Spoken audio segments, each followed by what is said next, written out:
Buenas tardes, chicos, buenas tardes. Confírmenme, por favor, si se me escucha. Sí, se escucha, Miss. Deme un Buenas segundo. tardes, sí se escucha. Buenas Buenas tardes, tardes, muy bien.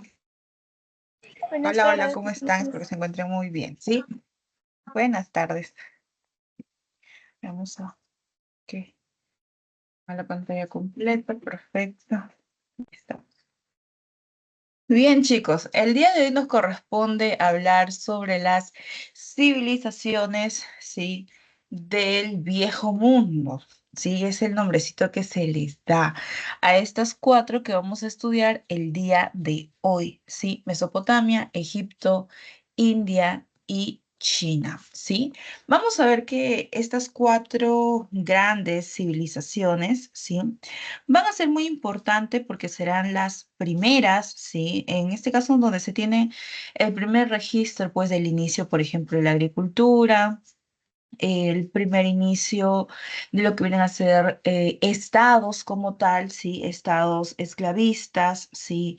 Teocráticos. Y vamos a ver pues que tienen ellos la característica en común de desarrollarse alrededor de ríos, ¿sí? Desarrollarse alrededor de ríos, ¿no?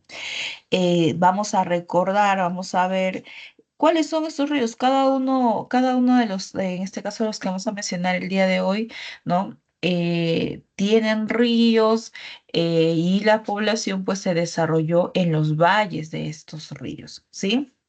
La primera de ellas, de las que vamos a comenzar a hablar, es Mesopotamia. Luego vamos a ir por Egipto, vamos a ir por India, vamos a ir por China también, ¿sí? Pero antes de eso, pues estas características que yo les venía mencionando, ¿sí? Van a compartir, sí van a ser compartidas justamente por estas cuatro que yo les menciono, ¿sí? Es por eso que vamos a ver, un momentito.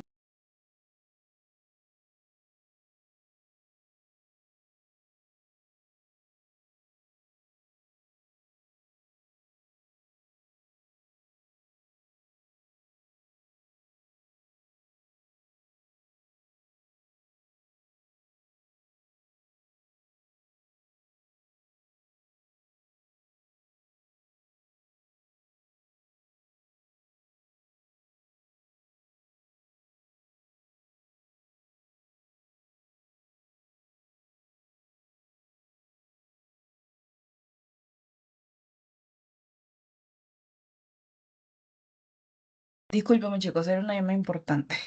Muy bien, sigamos. Yo les venía diciendo que las características que vamos a ver aquí van a ser compartidas, ¿sí? Van a ser compartidas por las cuatro civilizaciones que nosotros vamos a estudiar el día de hoy, ¿ok? La primera de ellas, ¿sí? La primera característica será que estas son conocidas como civilizaciones hidráulicas, ¿sí? Civilizaciones hidráulicas, justamente porque se desarrollan alrededor de los ríos. Pero hay que recordar por qué se desarrollan alrededor de los ríos. Y ahí nosotros nos vamos a evocar a lo que conocíamos como la revolución neolítica, que era pues no este conjunto de características que constaba de economía productiva, ¿no? Agricultura, ganadería, textilería, alfarería, ¿sí? El intercambio, por ejemplo, ¿no? Y justamente estos productos que se iban a llegar a intercambiar, o sea, va a ser, o van a nacer de qué? Van a nacer justamente de que desarrollen la agricultura, ¿no? Van a haber tres elementos importantes cuando nosotros mencionemos agricultura. Tú no puedes realizar agricultura si no tienes tierra fértil, tú no puedes realizar agricultura si no tienes semillas y no puedes realizar agricultura si tú no tienes agua. Estos tres, sí, estos tres son necesarios. Si te falta uno, no puedes. ¿Sí? Si te falta uno de ellos, no puedes realizarlo, ¿sí? Entonces, de ahí que entendamos, ¿no? Que las civilizaciones de las cuales vamos a hablar el día de hoy son conocidas como civilizaciones hidráulicas, ¿sí? Civilizaciones hidráulicas.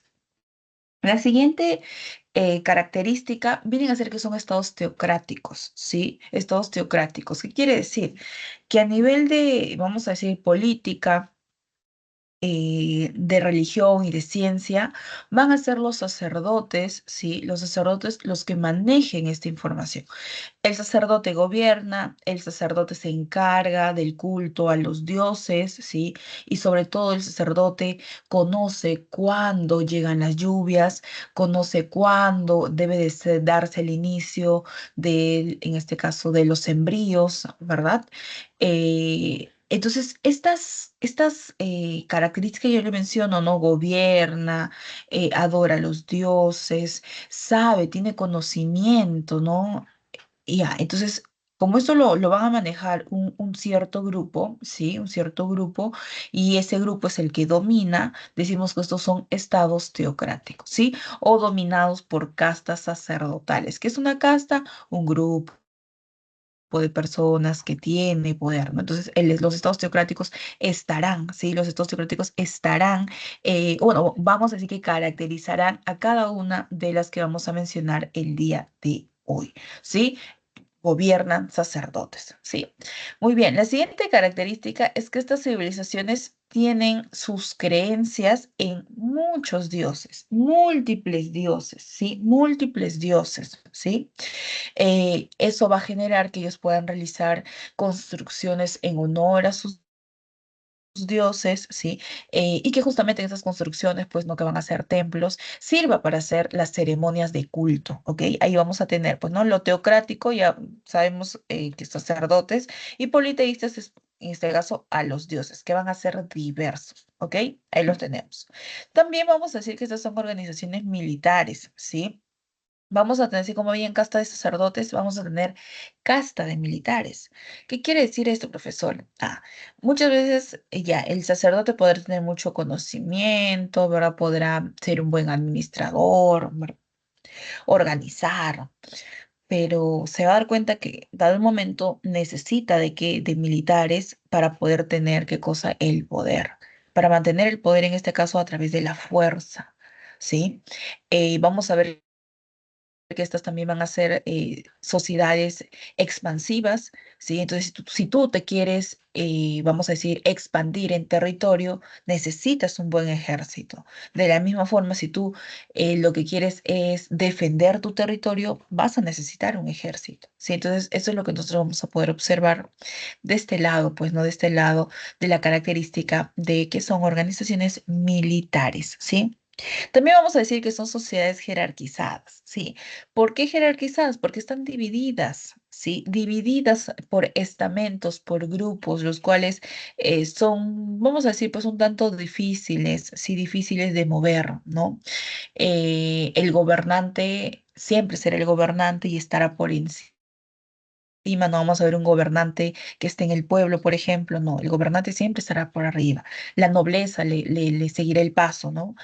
Por debajo y muy, pero muy por debajo estará el pueblo, ¿no? Los comerciantes, artesanos, ¿sí? Entonces, decimos a eso le vamos a conocer como las sociedades jerarquizadas o famosamente conocidas también como estratizadas, ¿sí?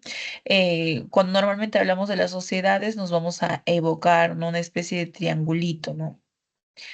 Y cuando yo lo empiezo a separar, digo, está por estados, está por jerarquías. Lógicamente, los más importantes arriba y los que menos van a importar, vamos a decir, están abajo, aunque existe cierta contradicción en eso, porque te imaginas si no estuviese el pueblo, no estuviese los comerciantes, que son básicamente la mano de obra.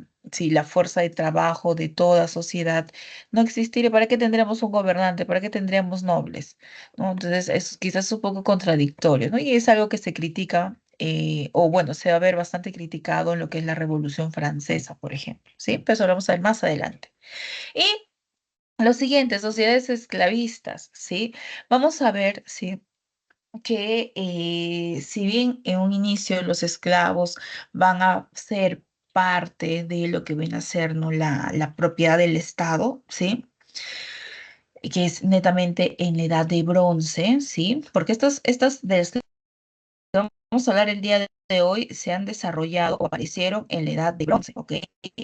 Aparecieron en la edad de bronce, ¿sí? Y ya luego como pues su apogeo, ¿no? Un gran apogeo en la Edad de Hierro, ¿sí? Tú sabes que en la Edad de Bronce aparecen, sí, en la Edad de Bronce aparecen estas sociedades, ¿no? Estas sociedades esclavistas, expansivas, ¿sí? Las primeras civilizaciones, pero ya es en la Edad de Hierro que estas logran su máximo esplendor, ¿no? Y si antes hablamos, pues que eran civilizaciones, ¿no? Eran ciudades, ¿no? Y ya vamos a pasar a hablar que son estados, sí, estados, con una organización mucho más, vamos a decir, compleja, ¿ok? Entonces, vamos a ver que los esclavos ya para la edad de hierro ya no solo van a pertenecerle al Estado, sino que ellos también van a pertenecer, bueno, no van a pertenecer como tal, sino que ellos pueden pertenecer a cualquiera. ¿Por qué? Porque son una mercancía. Si tú quieres tenerlos, pues hay que comprarlos, sí, hay que comprarlos, ¿ok? Entonces, estas características, chicos, sociedades o civilizaciones hidráulicas, estados teocráticos, religiones politeístas, organizaciones militares, sociedades jerarquizadas, sociedades esclavistas, van a ser características en común de las cuatro civilizaciones de las cuales hablaremos el día de hoy, ¿sí? La primera de ellas, Mesopotamia, conocida como la Tierra Entre Ríos, ¿sí? Conocida como la famosa Tierra Entre Ríos. Ella, ¿sí? Ella va a destacar, ¿por qué? ¿Por qué hablamos de ella primero? Porque serán aquí donde vamos a tener a las primeras, ¿sí? Los primeros registros de lo que viene a ser la escritura. ¿Sí? La escritura, las ciudades más antiguas las vamos a tener en esta parte del mundo, ¿sí? Mesopotamia se ubica, ¿sí? Se ubica en los valles, ¿sí? En los valles de los ríos Éufrates y Tigris. Miren, Éufrates, que lo tenemos por aquí, el río Éufrates y el río Tigris. ¿Sí? Actualmente estos territorios que nosotros conocíamos como Mesopotamia, pues le pertenecen a los países de Irak y Siria. Profesor, esos países me suenan, ¿no? Y es porque estos países, pues tú sabes que últimamente, ¿no? O están en conflicto, ¿verdad? Siempre se habla de que es una zona bastante caliente, una zona bastante bélica, ¿no?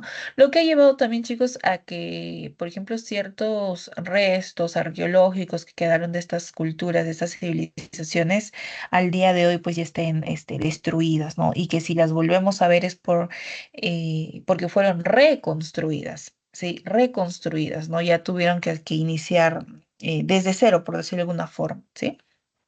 Nuevamente, ¿no? Ya había registro de las imágenes y nuevamente lo que se hizo fue reconstruirlas en algunos casos, ¿sí?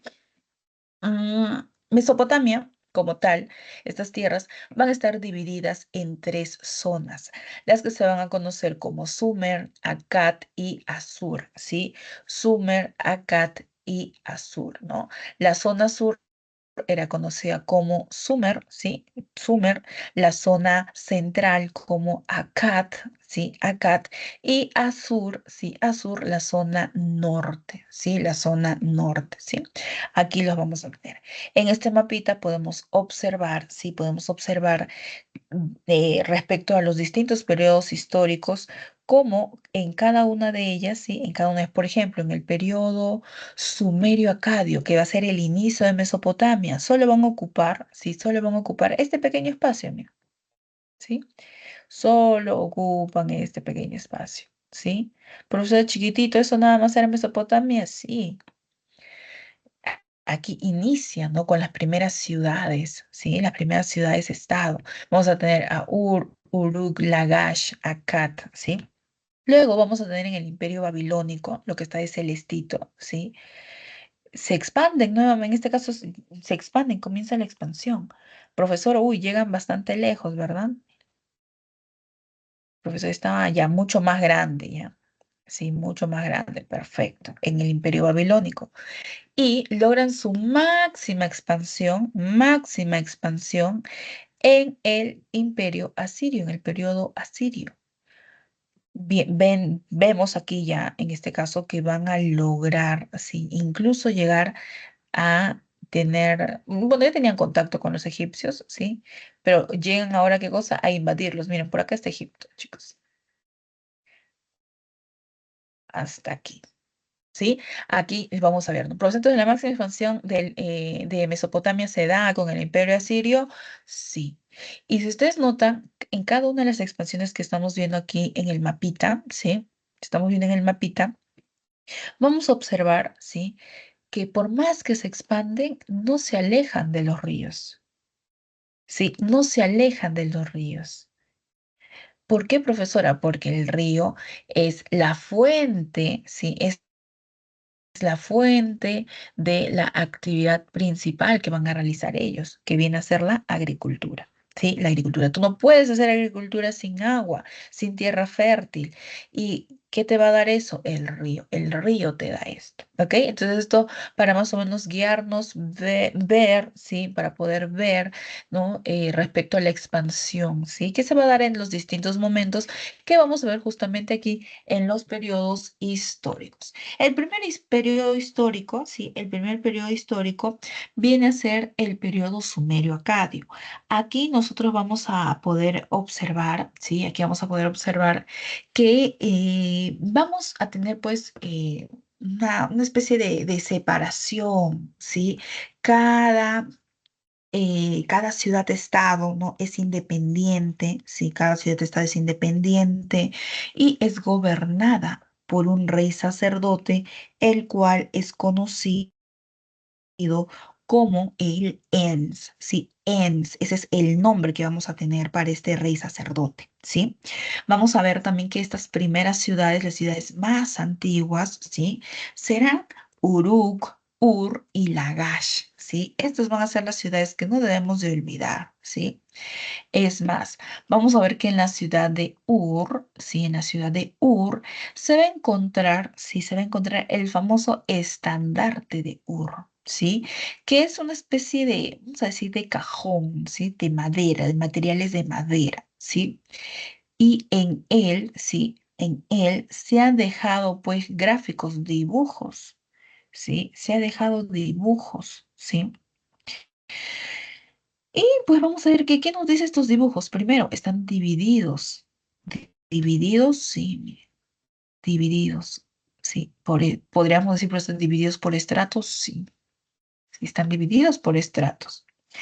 Profesora, entonces aquí se puede observar en el estandarte de Ur la jerarquización de la sociedad. Sí, así es, ¿sí? Vamos a ver, sí, vamos a ver que aquí lo que nos va a dejar en evidencia que Mesopotamia tenía una sociedad estamental, ¿sí? Va a ser pues el famoso estandarte de Ur, ¿no? Donde tú puedes ver características muy particulares. Por ejemplo, aquí se puede observar personas que están sentadas, ¿verdad? Personas que están sentadas, ¿sí? Por debajo vas a ver personas que están, en este caso, en caballo, caminando, ¿verdad? Caminando. Y por debajo, profesora, acá hay personas que están levantando bulto en sus espaldas, ¿verdad? Posiblemente estén pasteando los animales. Ah, hay diferencias respecto, sí, hay diferencias respecto a quienes trabajan y quienes evidentemente no, solo se dedican a gobernar, ¿sí? Muy bien. Eh, estas ciudades-estado, ¿sí? Estas ciudades-estado van a lograr, ¿sí? Van a lograr una unificación, ¿sí? Una unificación, ¿sí? Gracias a este personaje, que lo tenemos por aquí. Sargón primero, ¿sí? Sargón primero. Ay, una abeja está dando vueltas por aquí. Espero que no se escuche. Ya. Sargón primero, chicos, se le da a adjudicar haber conquistado, el primer conquistador, ¿sí? El primer conquistador en Mesopotamia. Él es de origen acadio, ¿sí? Es de origen acadio y él será pues el que unifique la Baja Mesopotamia, ¿sí? Quien unifique la Baja Mesopotamia, ¿sí? La Baja Mesopotamia, a ver, para ubicarnos, ay, aquí está. La Baja Mesopotamia es justamente esta parte, ¿no? Que está más pegada, vamos a decir, a lo que conocemos como el Golfo Pérsico, ¿sí? A la parte del Golfo Pérsico, ¿sí? Esa es la zona en la que vamos a encontrar pues a los sumerios y acadios, ¿sí? Es una zona que está de forma constante, vamos a decir, inundada porque por ahí va a desembocar el río en el Golfo Pérsico. ¿Ok? Ahí vamos a tener, ¿sí? No debemos olvidar este personaje, Sargón primero, porque alguna vez han, en este caso, han han preguntado sobre Sargón, ¿sí? Se ha preguntado sobre Sargón, ¿ok? Muy bien. Él unifica y lógicamente va a establecer, sí, va a establecer su imperio, ¿sí? Ahora vamos a ver que el imperio, en este caso sumerio-acadio, porque se va a dar la unificación de estos dos, ¿no? Va a llegar a su fin, sí, va a llegar a su fin, ¿sí? Producto de una invasión. ¿Sí? La invasión de los Guti, ¿sí? La invasión de los Guti, ¿sí? Y de esa forma va a renacer, ¿sí? Renace, en este caso, Sumeria, ¿sí? Sumeria, porque recuerda que Sargón era acadio, ¿ok? Sargón era acadio, pero viene la invasión de los Guti y le devuelve, vamos a decir, pues, ¿no? El poder en cierta forma, ¿no? El realce a los sumerios, ¿ok? Ahí los vamos a tener. De este periodo, chicos, de este periodo sumerio-acadio, vamos a ver pues que es en estas ciudades, las ciudades más antiguas, que vamos a encontrar los registros de la escritura cuneiforme, ¿sí? El uso de lo que viene a ser la rueda. Vamos a ver incluso más adelante, ¿no? Cómo se va a difundir el uso de lo que viene a ser el ladrillo hecho a base de barro y arcilla, el nacimiento del arado, ¿sí?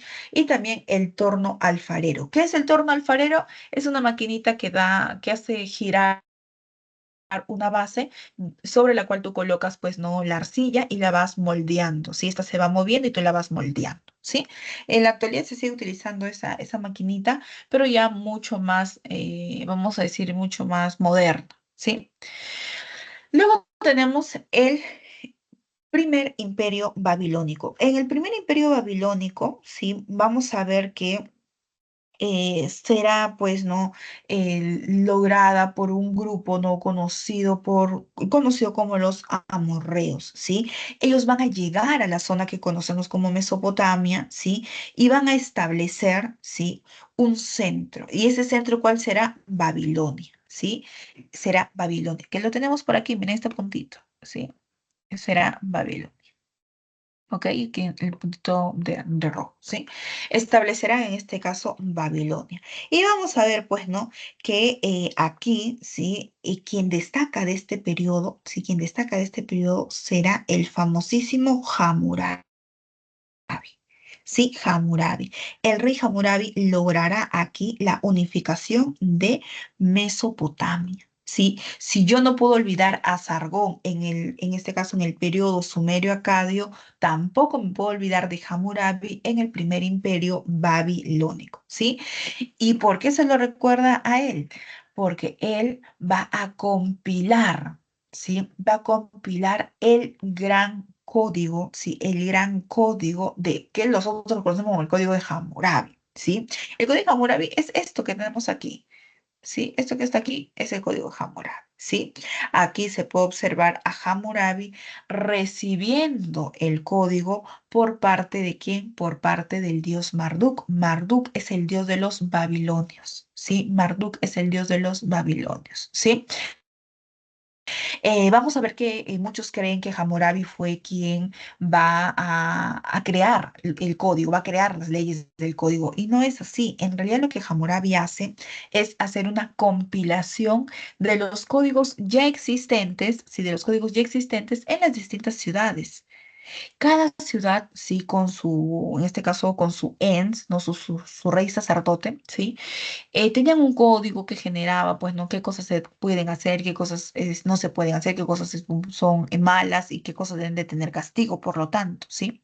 Y vamos a ver que aquí Hammurabi lo que hace es, ya, yo me traigo el código de tal ciudad, de tal ciudad, de tal ciudad, convierto en un solo código que todo, sí, que todo el imperio babilónico debe de cumplir, ¿sí? Que todos deben de cumplir. Sabemos que este gran código tiene como base fundamental la ley del talión, ¿sí? La ley del talión, ¿sí?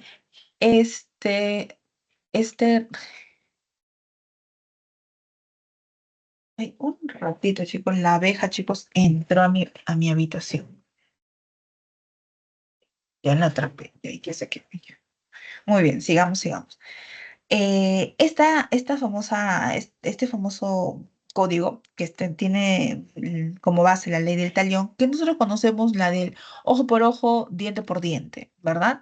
Por ejemplo, si hubo un accidente, ya, no importa las circunstancias, ¿sí? No importa las circunstancias. Si hubo un accidente, por tu culpa falleció mi hijo, la forma de obtener justicia, ¿cuál será? Ah, yo matando al tuyo. Ojo por ojo, diente por diente, hijo por hijo, ¿verdad? Muerto por muerto, ¿no? Así un ejemplo bastante, pero bastante simple para poder entender la ley del talión y en qué se basaba este gran código. Profesor, eso en la actualidad no se puede hacer. Eso sería un delito más.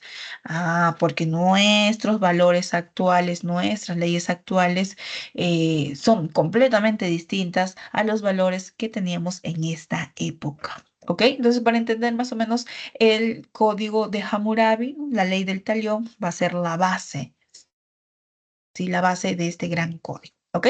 Hammurabi, como les digo, va a imponer, ¿sí? El culto al dios Marduk, ¿sí? El dios Marduk, el dios de los babilonios, ¿sí?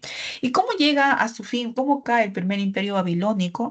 Pues este va a caer gracias a la llegada de los hititas y los casitas. ¿Pero por qué eran fuertes los hititas y los casitas? Ah, porque ellos, sí, ellos manejan, perdón, ellos manejan un metal que es muy fuerte, que es muy duro y que te va a dar gran ventaja en un enfrentamiento. ¿Cómo se llama este metal duro, duro, duro? El hierro. Sí, los hititas y casitas manejaban el hierro. Y no solo tenían armas de hierro, sino que también van a tener los famosos carros de combate. Pero esos carros donde están ahí detrás, donde pueden ir dos, tres personas, sí, ese mismo, sí. Imagínate enfrentarte a alguien, tú estás en el suelo con tus armas, ¿no? Pero viene alguien a atacarte, ¿no? Desde muy lejos ya te está lanzando flechas, ¿no? Se acerca mucho más, ya de un espadazo, ya caíste, ¿verdad? Porque él está con la ventaja de que es más rápido, es más veloz, porque está sobre un carro, en este caso el carro de combate o carro de guerra, ¿ok? Ahí lo vamos a tener, ¿sí? Em, Vamos a ver también el tercer periodo histórico, que es el Imperio Asirio, ¿sí? En el Imperio Sirio va a destacar el personaje de Asurbanipal, ¿sí? Asurbanipal, sí, Asurbanipal será pues el que va a lograr la máxima expansión, ¿sí? La máxima expansión. Y profesora, ¿cómo es que ahora se supone que los babilónicos los invadieron los hititas y los casitas? ¿Cómo se logró recuperar el poder en Mesopotamia? Pues vamos a ver que quienes recuperan el poder, ¿quiénes van a ser? Van a ser los asirios. Si los asirios recuperan, en este caso, recuperan el poder expulsando, sí, expulsando no solo en este caso a los hititas, sino que también cuando llegan la invasión, llegan la invasión de muchos grupos, distintos grupos, ¿sí? Y estos grupos van a ocupar el espacio, pero tendrá que venir alguien mucho más fuerte, mucho más poderoso que los expulse, ¿no? Entonces vamos a ver que van a ser los asirios quienes van a derrotar a estos invasores, ¿sí? Y profesor, entonces los asirios empezaron también a manejar el hierro, claro que sí. Sí, alguien que ya maneja el hierro, ¿sí? Y te venció, tú lo tienes que vencer con ese metal que también es fuerte, ¿no? Entonces tienes que aprender a usarlo, tener mejores armas para poder expulsarlos y eso lo van a lograr los asirios. De este periodo, aquí no debo de olvidar al famosísimo Asurbanipal, ¿sí? Asurbanipal será quien va a lograr la máxima expansión, ¿sí? La máxima expansión. Y vamos a ver también que él mandará a organizar, construir la primera biblioteca de Nínive, la cual va a convertir como la capital. ¿Sí? Va a convertir como capital. Sí. Vamos a ver que se le reconoce al imperio asirio tener, en este caso, una muy, pero muy buena estrategia para la expansión, ¿no? Que al final le termina dando frutos, convirtiendo, ¿no? En este caso, al imperio asirio como el máximo, la máxima expansión, ¿sí? De este territorio que nosotros conocemos como Mesopotamia, ¿ok? Ahora, vamos a ver que el imperio asirio será derrotado, sí, será derrotado por una alianza entre los que dominaban anteriormente Mesopotamia, que eran los babilónicos, sí, ayudados de quién, de los medos. Sí, entre ellos dos expulsarán a los asirios y ocuparán el territorio, llegando así, sí, llegando así a desarrollarse el segundo imperio babilónico, sí, segundo imperio babilónico, sí. Aquí vamos a ver que quien destaca de este periodo, sí, quien destaca de este periodo viene a ser Nabucodonosor II, sí. Él va a mandar a hacer unas grandes construcciones, la portada de el Sigurat de Marduk y los jardines colgantes, ¿sí? Estas van a ser grandes obras que le vamos a recordar, ¿sí? Que vamos a recordar de este personaje, ¿sí? Vamos a ver que el segundo imperio babilónico llega a su fin. ¿Por qué? Porque van a llegar los persas. Sí, van a llegar los persas a la cabeza de Ciro el Grande y pues ocuparán en este caso este territorio. Los persas se expanden hasta este territorio, ¿sí? Aquí en este relieve tenemos a Nabucodonosor, ¿no? Demostrando su, vamos a decir, su hazaña, su poder, ¿no? Su fiereza también, ¿no? ¿Qué está haciendo? Está cazando, ¿sí? Está cazando leones, ¿no? Aquí se ve un león, mira, por acá hay otro, por acá tenemos otro que están saltando para querer atacarlo, ¿sí? Y aquí hay otro que ya cayó, ¿verdad? Ahí los tenemos, ¿sí? Profesora, a ver, ¿cómo era la portada de Ishtar, los jardines colgantes, el Sigurat de Marduk, ¿no? Aquí los tenemos. Sí, aquí los tenemos, ¿sí? En la ciudad de Babilonia, en este caso, esta es una reconstrucción, ¿sí? De la ciudad de Babilonia, ¿sí?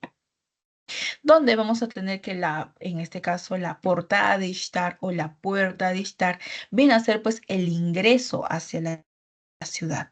Sí, viene a ser el ingreso hacia la ciudad. Esto que tenemos aquí como número uno es pues la portada de Ishtar, ¿sí? La diosa del amor, la diosa de la guerra también se le dice, ¿sí? Tenemos también aquí el sigurat, el número dos. ¿Qué es un sigurat? Proceso parece una pirámide, profesora. Ya, no es una pirámide como tal, sí, no es una pirámide, sino que la vamos a conocer con el nombre de sigurat, que es una construcción de distintas plataformas, ¿sí? De distintas plataformas, y que al final, en la punta, en su cúspide, ¿qué cosa tiene? Un templo, ¿sí? Un templo, ¿sí? El sigurat de Marduk también va a ser conocida como la Torre de Babel. Y se dice, pues, no que era tan alta, tan elevada, porque quería llegar al cielo. ¿Por qué quería llegar al cielo? ¿Quién está en el cielo? En el cielo están los dioses. Profesor, entonces quieren estar como que a la altura de los dioses, sí. Sí, quieren estar lo más alto. ¿Y pero sabe cuál era la función del sigurat? En este caso, los sigurat eran, en este caso, gozaban de la administración, ¿sí? Recibían también las ofrendas, ¿ok? Era el lugar donde tú tienes que llevar tu ofrenda, ¿sí? Entonces vamos a ver que podríamos decir que es en este caso una construcción, ¿no? Netamente para representar, ¿no? Lo político administrativo, ¿sí? Y en el número 3, sí, en el número 3 tenemos los jardines colgantes, ¿sí? Los jardines colgantes. Eh, vamos a ver que aquí es, por eso, a ver, que jardines colgantes, me suena que jardines que están colgando. En realidad, chicos, eran construcciones así como de distintas plataformas, pero que alrededor, lo que nosotros conoceríamos como los balcones, que había vegetación.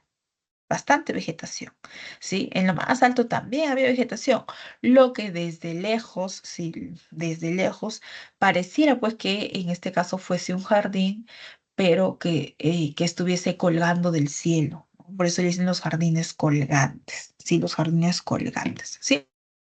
Entonces ahí lo vamos a tener, será impresionante verlo desde lejos, ¿no? Porque dice que está en lo alto, pues, ¿no? Y lo normal es poder ver vegetación al ras del suelo, ¿ok? Ahí lo vamos a tener, ¿sí? En cuanto a las características culturales, inicialmente les mencioné algunos de los aportes, ¿no? La escritura cuneiforme, por ejemplo, lo que viene a ser el manejo del arado, la creación del arado, el torno alfarero, ¿verdad? Ya, aquí vamos a tener bueno, vamos a reafirmar lo que viene a ser la escritura. ¿Por qué? Porque esta es la escritura más antigua de la historia. ¿Sí? Más antigua de la historia, ¿sí?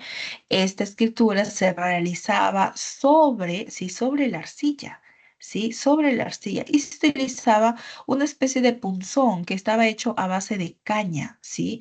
A base de caña, ¿sí? Y lógicamente esta arcilla, la arcilla que básicamente es barro, ¿verdad? Ya cuando esto estaba fresco, antes de que secara, es que se hacían los grabados, ¿sí? Se hacían los grabados con la caña afilada. ¿Sí? Profesor, esas son las letras. Recordar que la escritura cuneiforme es una escritura ideográfica. ¿Qué quiere decir? Que en realidad estos no son letras, sino que son imágenes, sí, pequeñas imágenes que no representan una, en este caso, una palabra, sino que representan más bien una idea, ¿sí? Representan una idea, ¿ok?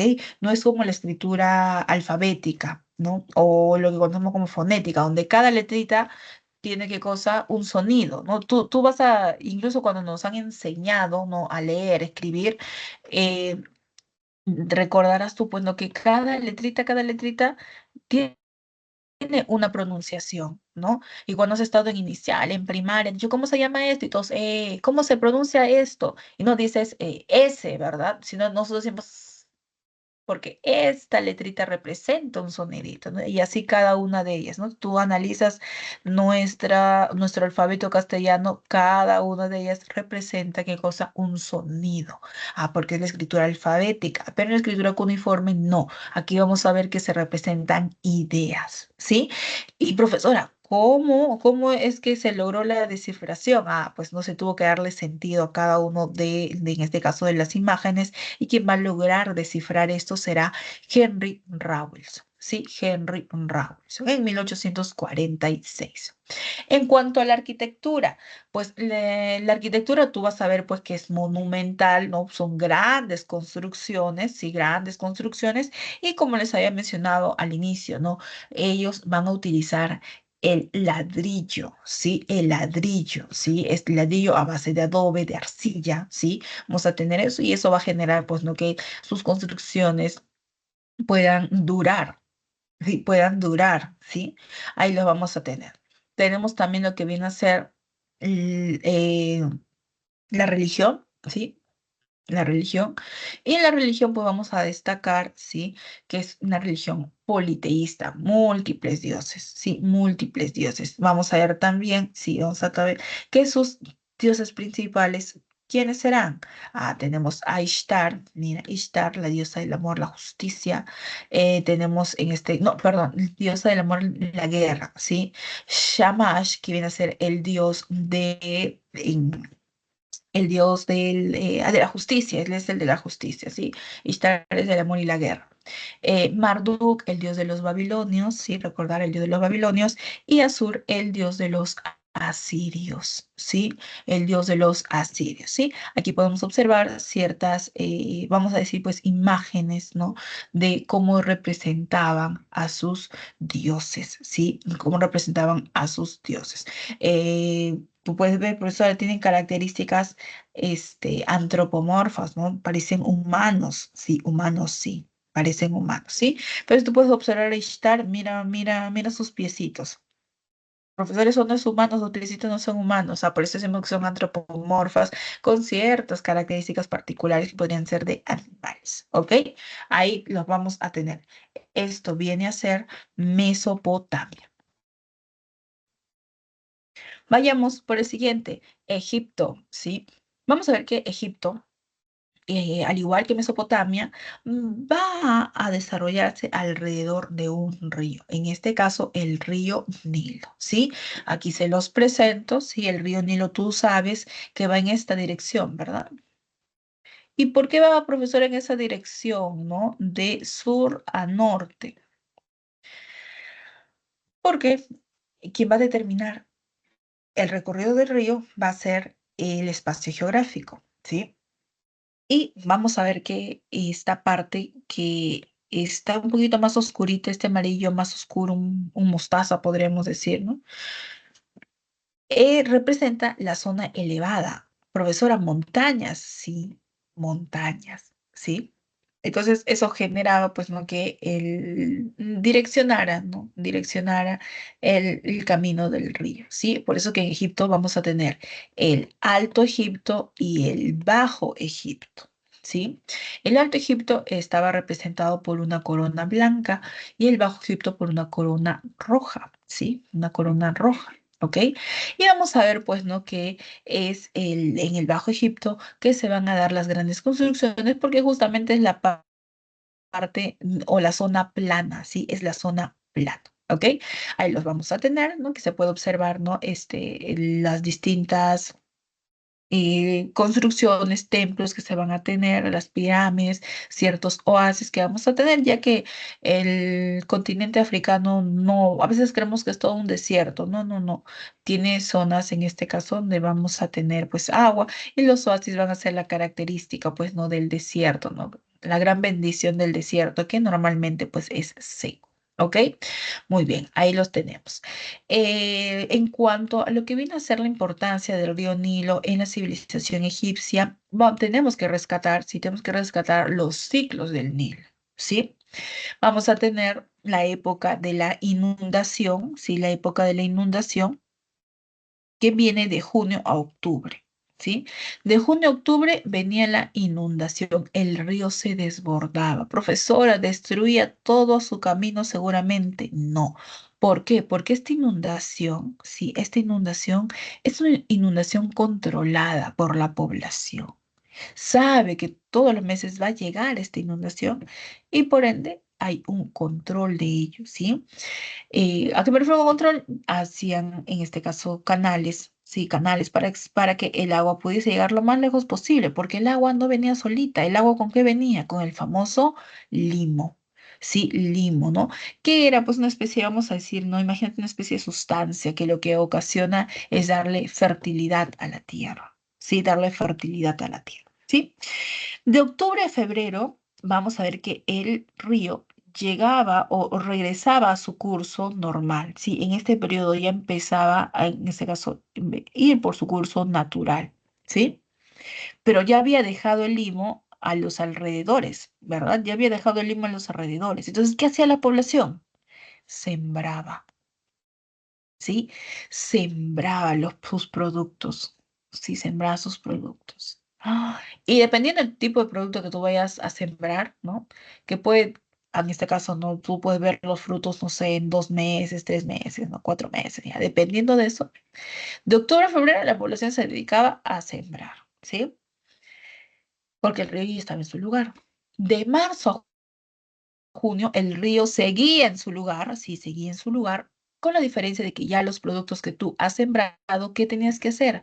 Cosecharlos, ¿sí? Por eso, entonces, de marzo a junio era la cosecha o recolección, sí. Y esto lo hacían de forma anual, ¿sí? De forma anual. Todos los años ocurría lo mismo. Esto se conoce como los siglos del Nilo. Sí, los siglos del Nilo. El río Nilo no solo nos va a dar, en este caso, la capacidad fértil, ¿no? De los valles que están a su alrededor, sino que también vamos a tener que el río Nilo va a servir, pues, ¿no? Como es un río navegable, ¿sí? Es un río navegable, eh, sirve para que tú te puedas trasladar, transportar, ¿sí? Transportar. ¿Y por eso que voy a transportar? Lógicamente, con fines comerciales, ¿verdad? Con fines comerciales. Pues ahí los vamos a tener, ¿ok? Ahí. Vayamos por los periodos históricos. Periodo histórico uno, el periodo predinástico. Al igual, sí, al igual que en Mesopotamia, que en realidad el periodo, en este caso sumerio, eran profesora, ciudades, ¿no? Ciudades, estados separadas, no había unificación. Sí, sí, sí, ya. Solo gobernaban los ens y en cada ciudad había un ens, ¿no? Un rey sacerdote. Pues aquí vamos a ver que en Egipto también, ¿sí? En el periodo predinástico, antes de la llegada o la formación, la aparición de los faraones y las dinastías, vamos a tener que Egipto estaba dividido, ¿sí? Dividido en reinos. Estos reinos estaban formados a partir de ¿qué? A partir de, vamos a decir, pues, ¿no? Una especie de pueblito, un conjunto de pueblitos formaba un reino, ¿sí? Y estos eran conocidos como los nomos, ¿sí? Un conjunto de nomos que formaba un reino. ¿Y quién gobernaba en los nomos? Los nomarcas, ¿sí? Ahí gobernaban los nomarcas, ¿sí? Aquí vamos a ver que son un montón de reinos, no tienen una unificación, si no tienen una unificación, cada uno está por su lado. Así es, ¿sí? Cada uno está por su lado, ¿sí? No hay una unificación. Pero vamos a ver, sí, pero lo que vamos a ver aquí, ¿sí? Que ya cuando aparezca un personaje, ¿no? Que logre la unificación, se cambiará de periodo. Sí, se cambiará de periodo, ¿sí? Aquí vamos a ver que ya inicia el periodo conocido como el periodo ya de los faraones, el inicio de los faraones, el periodo arcaico o tinita, ¿sí? Ahora vamos a ver por qué se llama tinita también, ¿sí? Aquí, ¿quién llegará? Llegará Menes o Narmer, ¿sí? Este personaje unificará el Alto y el Bajo Egipto, ¿sí? El Alto y el Bajo Egipto. Y va a establecer como centro administrativo, ¿sí? Como la ciudad más importante, aquí en Atinis. ¿Sí? Es decir, profesor, la capital será Tinis, sí, por eso que el periodo también se le conoce como periodo tinita, ¿sí? Como periodo tinita. Vamos a ver aquí, sí, vamos a ver aquí que se conoce, ¿no? Que fue Menes o Narmer quien realiza esta unificación gracias a que se encontró sí, se encontró esta famosa paleta, la paleta de Narmer, sí, la paleta de Narmer, donde se puede observar, sí, donde se puede observar a Narmer arrebatando, sí, arrebatando la corona roja del Bajo Egipto. Por eso entonces Narmer venía del Alto Egipto, sí, de la zona de las montañas, sí, de la zona de las montañas. Y está arrebatando la corona roja, sí, está arrebatando la corona roja del Bajo Egipto, ¿sí? Esta paleta tiene dos caras, ¿sí? La que estamos observando aquí es una de las caras. Por detrás, sí, por detrás lo que se observa, ¿saben qué es, chicos? Solo Narmer con las dos coronas puestas. ¿Sí? Con las dos coronas puestas, ¿no? Esto representa ¿qué cosa? La unificación, ¿sí? Representa la unificación, ¿ok? Ahí lo tenemos. Siguiente periodo, el periodo del Imperio Antiguo o Menfita. El Imperio Antiguo o Menfita, vamos a ver que se le va a reconocer, ¿no? El tener, pues, ¿no? El máximo, vamos a decir, pues, apogeo, ¿no? Es un periodo de apogeo. ¿Y cómo podemos notar este apogeo? Este apogeo se nota gracias a que se van a desarrollar aquí las grandes construcciones, ¿sí? Las grandes construcciones, ¿sí? Estas construcciones principalmente están realizadas por la dinastía 4, ¿sí? La dinastía 4, quien mandará, ¿sí? Durante el periodo del gobierno de la dinastía 4, porque en total alrededor de 31 dinastías las que han gobernado Egipto, vamos a ver por qué se mandan a construir las pirámides de la necrópolis de Giza. ¿Sí? Donde vamos a tener una serie de pirámides y también en este caso de pirámides y también vamos a tener pues construcciones, ¿no? Como una gran representación de lo que viene a ser la gran esfinge, ¿no? Que está también en este caso en la famosa necrópolis de Giza, ¿sí? En el fondo se puede observar aquí la pirámide de Kefren, ¿sí? Que es una pirámide, la típica pirámide, ¿no? Que termina en punta, ¿sí? Base cuadrada que termina en punta, ¿sí? Ahí lo vamos a tener, ¿sí? Ahora, en Egipto, a los periodos de crisis, ¿sí? Se les va a conocer como intermedios, ¿sí? Los periodos de crisis se les conoce como intermedios. Y el primer intermedio será producto de qué? Producto de una crisis interna, chicos, ¿sí? Crisis interna. Los nomarcas debilitan gradualmente gradualmente el poder del faraón. Por eso los nomarcas, es decir, de los reinos, ¿no? Que estaban formados inicialmente antes de que llegara el primer faraón, sí, ellos recuperan, sí, poquito a poquito recuperan el poder, generando un debilitamiento del faraón. ¡Ah! Profesora, ¿cómo es posible? El faraón pierde poder. Sí, el faraón pierde poder. ¿Sí? Ahora, vamos a ver que este periodo, pues, donde el faraón pierde poder, no es a recuperar, es decir, que el faraón nuevamente se impone ante los nomarcas, ¿sí? Y a este periodo se le va a conocer como el Imperio Medio o Tebano, ¿sí? Aquí tenemos que recordar quien logra nuevamente recuperar el poder será Mentuhotep, por eso que a Mentuhotep también se le recuerda, ¿no?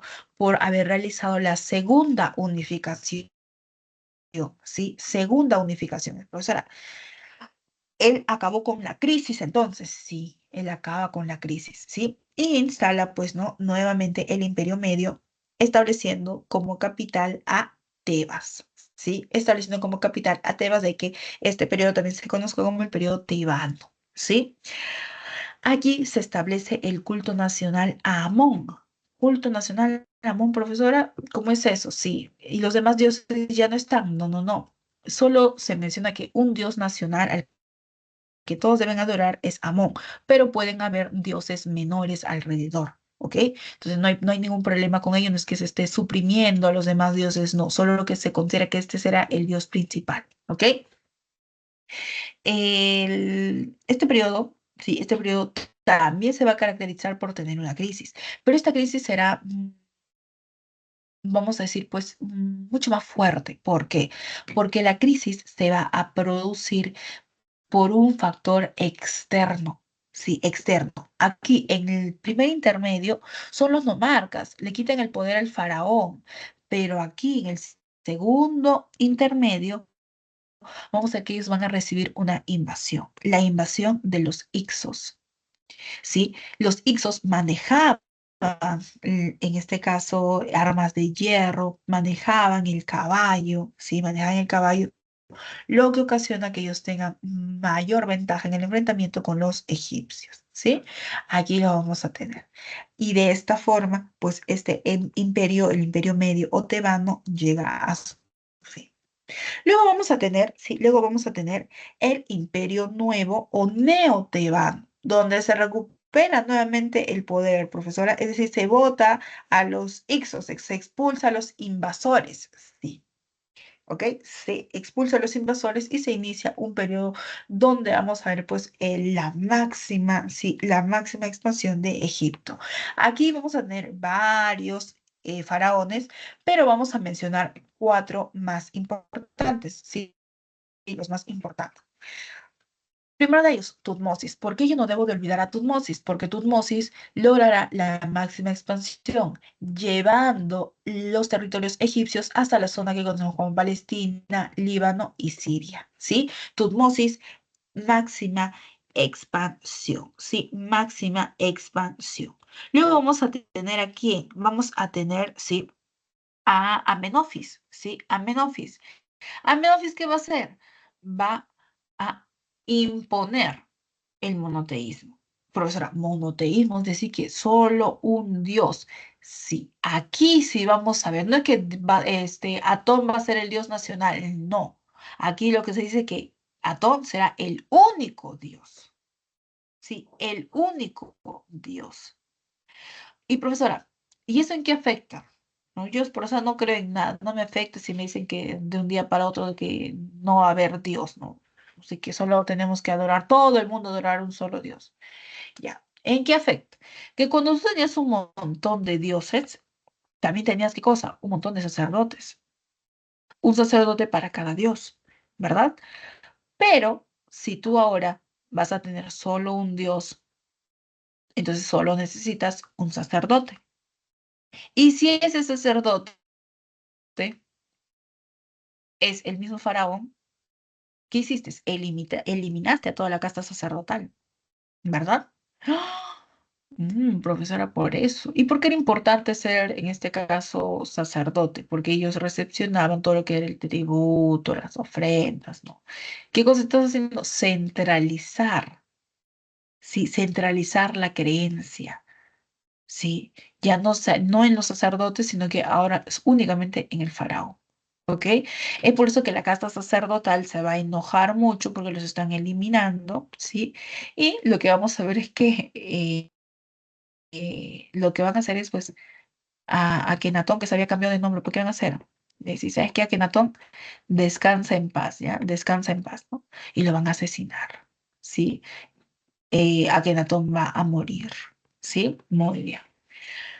Muere Akenatón y quien será su sucesor es Tutankamón, ¿sí? Es Tutankamón. Y de Tutankamón, profesora, ¿qué debo de recordar?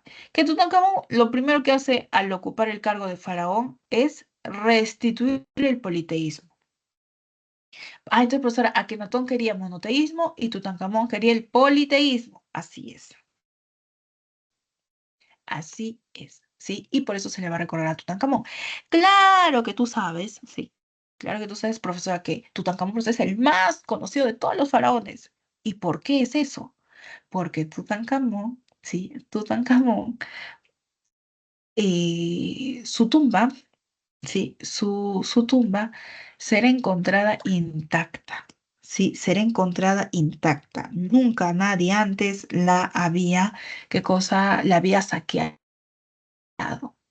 Sí, es más, se crea una historia alrededor de Tutankamón. Se dice que él sería, porque él habría lanzado una maldición a su tumba, ¿no? Sus sacerdotes habrían lanzado una maldición a su tumba que quien quisiera abrirla se iba a morir, ¿verdad? Pero ¿qué había pasado? En realidad, Tutankamón lo que había hecho, bueno, lo que había ordenado era que su tumba sea bañada en mercurio, que era altamente tóxico. Sí, entonces eso ocasiona que las personas que se acercaban, se acercaban a su tumba, que terminaba pasando con ellas, se morían, pues no, intoxicados, sí, intoxicados a los días, a las semanas, ahí lo vamos a ver, ¿sí? Tutankamón, sí, el faraón más conocido de todos. Luego tenemos a Ramsés. Ramsés, sí, Ramsés es un faraón, sí, que se va a enfrentar a quién, a los hititas, sí, se va a enfrentar a los hititas. Ahora, en la famosa batalla de Kadesh, ¿sí? Pero ¿qué sucede? Al parecer, ni uno de los dos daba su brazo a torcer, ¿no? Es decir, que no había un ganador, ¿sí? No había un ganador, ¿sí? Por ese motivo, sí, por ese motivo es que vamos a ver que ellos van a decidir, si van a decidir firmar un tratado de paz, el cual será conocido como el primer tratado internacional de la historia. El tratado o la paz de Kadesh, donde vamos a ver pues que se va a limitar, sí, se va a delimitar lo que vienen a ser, sí, lo que vienen a ser las fronteras, sí, las fronteras entre Egipto y los hititas. Sí, Ramsés se va a encargar de difundir grandemente la paz de Kadesh como si fuese un triunfo. Sí, porque está altamente difundido, sí, altamente difundido en relación a su personaje, ¿no? Que fue como que la mejor decisión, ¿no? Que ellos pudieron haber tomado. Es como si hubiesen ganado, ¿sí? Como si hubiesen ganado este enfrentamiento con los hititas, ¿sí? Este es el imperio nuevo con nuestros cuatro principales faraones, ¿ok? Vayamos ahora por la época tardía o baja. Época tardía o baja. Aquí vamos a ver que Egipto va a tener que enfrentar, ¿sí? Enfrentar un montón de invasiones, ¿sí? Hasta que finalmente, ¿sí? Caerán bajo el dominio de los griegos y luego de los romanos, que ya los romanos sí terminan con Egipto, ¿sí? Pero ¿quiénes serán los primeros en invadir, ¿sí? En invadir Egipto? ¿Se acuerdan que nosotros mencionamos a los asirios hace un momento? Profesora Mesopotamia, sí. Asirios y babilónicos, ¿sí? O babilonios, perdón. Luego vienen los persas, llegan los persas, ¿sí? Todos querían esas tierras. ¿Por qué habrán querido todas esas tierras? Porque eran tierras fértiles, de gran productividad, chicos, ¿sí? Luego llega, en este caso, los macedonios, con, en este caso, Alejandro Magno. Ellos establecen la dinastía ptolomeica, ¿sí? Ptolomeica, ¿sí? Y finalmente, pues, caen bajo el dominio, sí, caen bajo el dominio de los romanos, ¿sí? Caen bajo el dominio de los romanos, ¿ok? Ahí lo vamos a tener. Y Egipto de esa manera, pues, llega a su fin, ¿sí? Las imágenes que tenemos aquí, importante destacar que los faraones, sí, los faraones no solo podían ser varones, sino que también podían ser mujeres, ¿sí? Y aquí tenemos a la reina faraón Hatshepsut, ¿sí? La otra faraona reconocida va a ser Cleopatra, ¿sí? Cleopatra, que es la dinastía ptolomeica, ¿sí? Y vamos a ver pues que de las grandes construcciones no solo vamos a tener las pirámides, sino también vamos a tener los famosos templos, ¿sí? Este templo que tenemos aquí, profesora, yo veo personas ahí, sí, ¿verdad? Son personas, ¿verdad? En este caso es un templo, ¿sí? El templo Abu Simbel, que va a ser construido, mandado a construir por nuestro queridísimo Ramsés II, ¿sí? Por Ramsés II, ¿sí? Ahí los tenemos. Ahora, organización social y política de los egipcios. Tenemos, sí, tenemos esta organización. Tú sabes que arriba, ¿quién va a estar siempre? El faraón y la familia real. ¿Sí? Ellos se identifican como una divinidad. Ellos son prácticamente los hijos de los dioses. ¿Sí? Ellos se identifican con la divinidad solar, ¿sí? Con el sol. Por debajo van a estar ¿quiénes? Van a estar la nobleza. Aquí vamos a tener el visir, vamos a tener a los nomarcas. Por eso los nomarcas, el de los gnomos, profesora, los reinos, ¿no? Sí, recuerden que no se trata de eliminarlos a ellos, sino se trata de dominarlos. Yo los domino el pueblo y para que el pueblo caiga, pues vamos a decir, yo tengo que mantener a su autoridad y a través de esta autoridad, ¿qué cosa? Dominar a todo el pueblo por completo, ¿sí? Y eso es por eso es que se mantienen los nomarcas, ¿sí? Tenemos los escribas, los jefes militares y los altos sacerdotes, ¿sí? Tenemos también al pueblo por debajo, ¿verdad? Campesinos y artesanos, ¿sí? Campesinos y artesanos. Y muy, pero muy por debajo tenemos a quienes, a los esclavos, pueblos sometidos por el Estado, ¿sí? Tenemos también aquí lo que viene a ser el sistema de escrituras. La escritura más antigua de Egipto es la escritura jeroglífica, ¿sí? La escritura jeroglífica. Esta era utilizada por quién? Por los sacerdotes y únicamente para fines religiosos, ¿sí? Uso religioso, ¿sí? Esta es la más antigua. Luego tenemos a la hierática, ¿sí? La hierática. Esta va a ser utilizada con fines administrativos. Por ejemplo, los escribas eran, en este caso, los que utilizaban este tipo de escritura. Y una escritura mucho más simplificada, sencilla, ¿no? Para el uso cotidiano viene a ser la escritura demótica, ¿sí? Principalmente lo utilizaba, pues vamos a decir, el pueblo con fines comerciales, ¿sí? La escritura jeroglífica es una escritura ideográfica. Por ejemplo, acá tenemos un ejemplo de ello, ¿sí? Los jeroglíficos egipcios. Que, profesora, pero yo veo un dibujo. Claro, cada uno de estos dibujitos, sí, cada uno de estos dibujitos representa una idea. Representa una idea. Profesor, no hay alfabeto aquí. No, no, no. Sí, no. Por eso entonces la escritura cuneiforme de Mesopotamia y la escritura jeroglífica de los egipcios son escrituras iconográficas, sí, escrituras iconográficas, ¿ok? Ahí lo tenemos. En cuanto a la religión, es importante mencionar, sí es importante mencionar que la religión pues tiene la característica de ser politeísta, ¿no? Múltiples dioses, solatría, porque adoran animales, sí, adoran animales, incluso muchos de sus dioses tienen no cuerpo humano, pero cabeza de animal, sí, cabeza de animal, o cabeza, por ejemplo, la esfinge de Giza, ¿es qué cosa? Es, el faraón está en la cabeza, pero el cuerpo de qué? El cuerpo de un león, ¿verdad? Ah, solatría, ¿sí? Y heliólatra. ¿Qué significa heliólatra? Adoran al dios, en este caso adoran al sol, ¿sí? El sol va a ser un dios, ¿sí? También tenemos en este caso que a nivel de la religión ellos creen en la vida después de la muerte, sí creen en la vida después de la muerte, y pues ellos en este caso creen en el famoso juicio de los muertos, ¿no? Que era pues no que tú tenías antes de, como ellos creen en la vida después de la muerte, sí, no todos creen en la vida después de la muerte, ¿verdad? Y tienes que pasar por un juicio donde te sacaban el corazón y lo pesaban en comparación con una pluma, ¿verdad? Si tu corazón no era noble, no había sido bueno en vida, ¿qué hacían con tu corazón? Ah, lo tiraban, ¿no? Lo tiraban. Y ahí se lo comía uno de sus dioses que tenía pues una cabeza, parece un perro, ya, pero en realidad es la cabeza de un chacal, sí, la cabeza de un chacal. ¿Ok? Miss, sería Anubis. Anubis, exacto, se me estaba yendo el nombre. Anubis, no quería equivocarme. Muy bien, gracias. Anubis, él se le entregaban, se le arrojaban, ¿verdad? Y él se comía tu corazón, ¿sí? Ahí vamos a ver. En realidad, el juicio de los muertos es todo. Es, saber, pues que ellos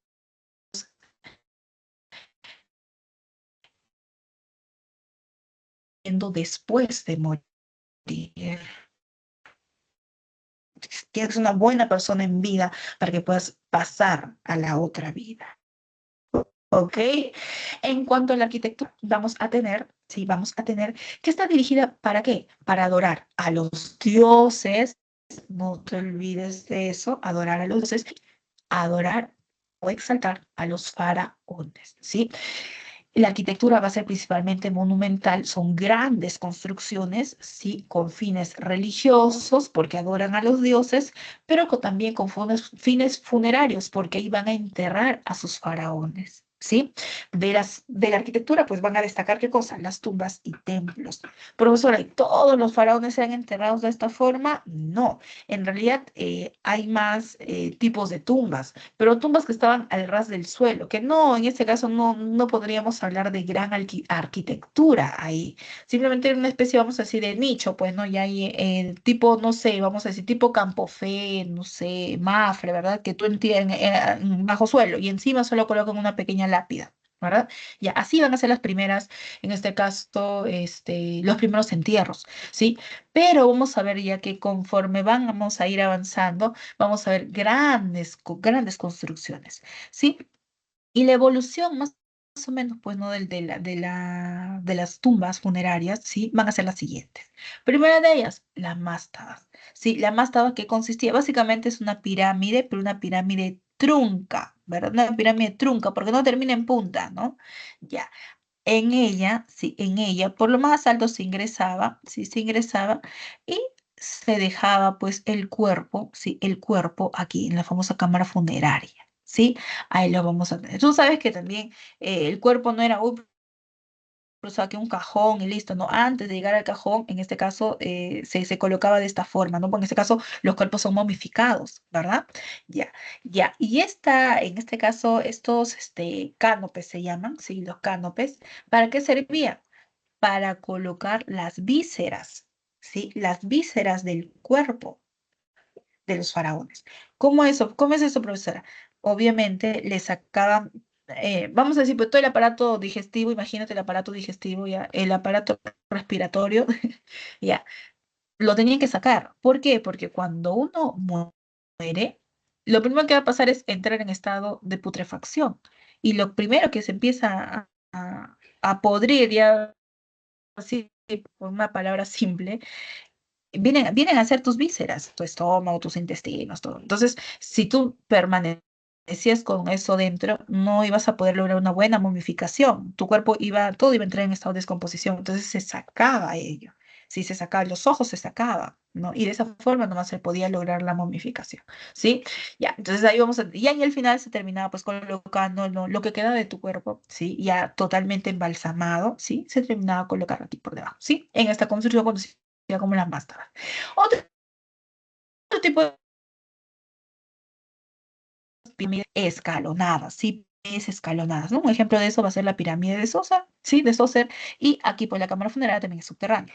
Luego tenemos la pirámide de Keops, ¿sí? La pirámide de Keops, que es de las más conocidas, más recordadas, que justamente termina, ¿qué cosa? Termina en punta, ¿no? La base es cuadrada, ¿sí? La base es cuadrada y termina en punta. Tiene en este caso un recorrido, sí tiene un recorrido de túnel, vamos a decir, ¿no? A lo largo de la construcción. Uno cuando va a visitar la pirámide, puede ser recorrido, ¿no? Ingresa. Y muchos ingresan también pensando que dentro, pues, uy, van a ver la gran cosa. Y en realidad no, simplemente es un camino. Si es un camino. Ahora, yo les pregunto, ¿no? Si tú sabes que ahí está enterrado el faraón, ahí no está enterrado solito su cuerpo, seguramente alguito le han debido de haber dejado, ¿no? De sus riquezas. Entonces las personas, ¿qué es lo que hacían? Saqueaban, ¿sí? Saqueaban en este caso este tipo de tumbas, porque era muy evidente que ahí podías encontrar algún tipo de riqueza. Es por eso que vamos a ver que con el tiempo ya no se van a querer hacer tan grande construcción para que el cuerpo repose, sino lo que van a decir, vamos a hacer la construcción, pero que nadie la encuentre.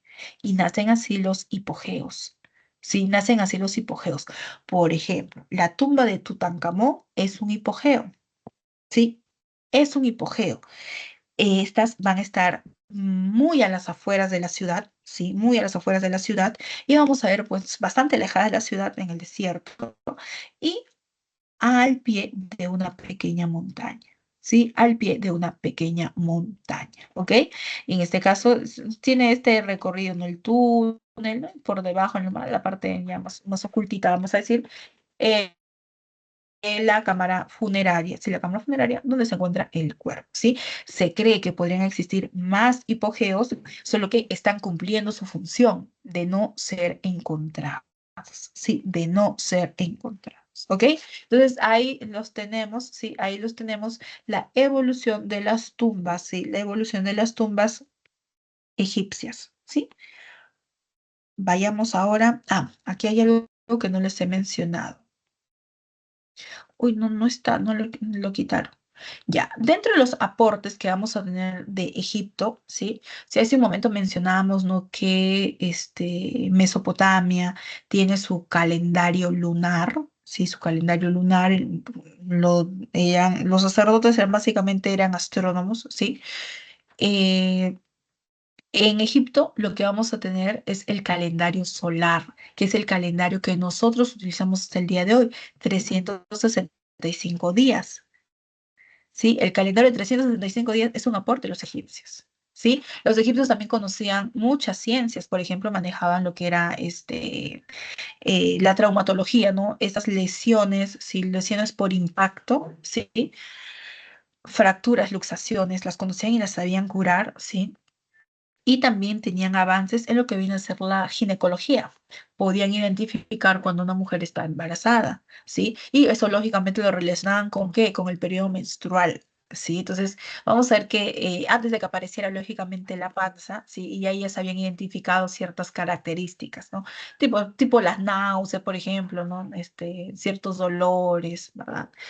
Bastante sueño, en algunos casos bastante apetito. Entonces ellos ya sabían que estas eran las características comunes de una mujer embarazada. Sí, es más, ellos creían que podían saber, sí, podían saber cuál era el sexo del bebé, ¿no? Si una mujer orinaba, ¿sí? Orinaba sobre trigo, ¿sí? Sobre trigo, cebada, no me recuerdo muy bien. Si este germinaba, iba a ser mujer. Si no germinaba, iba a ser varón, ¿no? Y a eso no es científico, sí, efectivamente no es científico, pero ellos creían que acertaban de esa forma el sexo del bebé, ¿sí? Ahí vamos a tener vamos a decir, pues, de los aportes, los conocimientos que lograron obtener, desarrollar los egipcios, ¿sí?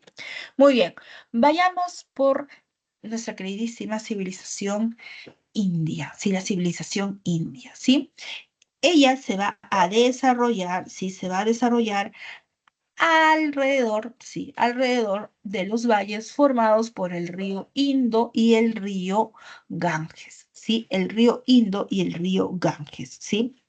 vamos a ver, sí, vamos a ver que dentro, pues, no dentro de lo que viene a ser, ¿no? Bastante destacado, es la religión de la India, ¿sí? Tenemos el hinduismo y tenemos el budismo, ¿sí? Respecto al hinduismo, vamos a recordar que en este caso los hindúes creen en lo que es la reencarnación. ¿Sí? No que tú sigues viviendo después de morir, como es en el caso de los egipcios, sino de que tú, una vez que mueres, ¿qué cosa? Estás naciendo, ¿sí? Mueres e inmediatamente estás naciendo. Se acaba tu vida e inicia otra vida desde cero. La reencarnación. Tu alma, pero en otro cuerpo, ¿sí? Y podías reencarnar, pues vamos a decir, podías reencarnar en un animal, ¿sí? Podías reencarnar, en este caso, en una persona, pero que pertenecía a una clase social distinta a la que tú habías pertenecido, ¿sí? Entonces vamos a ver que el hinduismo va a estar bastante ligado a lo que viene a ser bueno, el hinduismo está ligado bastante a lo que viene a ser, ¿no? La condición social en la que tú vas a estar y buscas tú más adelante reencarnar en algo mejor. ¿Sí? El hinduismo tiene como fundamento los libros sagrados que son conocidos como los Vedas. Y el hinduismo pues van a nacer en realidad en el periodo védico, cuando llegan o este territorio es invadido por grupos indoeuropeos. ¿Ok? Vamos a tener también como respuesta, ¿sí? Al hinduismo, vamos a tener el budismo, ¿sí? Aquí vamos a recordar a un personaje conocido como Siddhartha Gautama. Siddhartha Gautama funda el budismo, que es básicamente como una forma, un estilo de vida donde lo que tú debes de lograr, ¿qué cosa? Es la máxima, sí, la máxima liberación, ¿sí? De tu cuerpo. ¿Respecto a qué? Al sufrimiento, a lo que te causa daño, ¿sí? Y para eso, pues, debes de tener una buena forma de vida, debes de portarte bien, debes de ser bueno, y de esa forma no ingresará, ¿qué cosa? No ingresará el sufrimiento a tu cuerpo ni a tu corazón, ¿sí? Entonces, eso es un poquito para lo que va a ser el budismo, y volvemos a explicarlo en este caso, cuando aparece, cuando se oficializa, ¿no? Como una religión.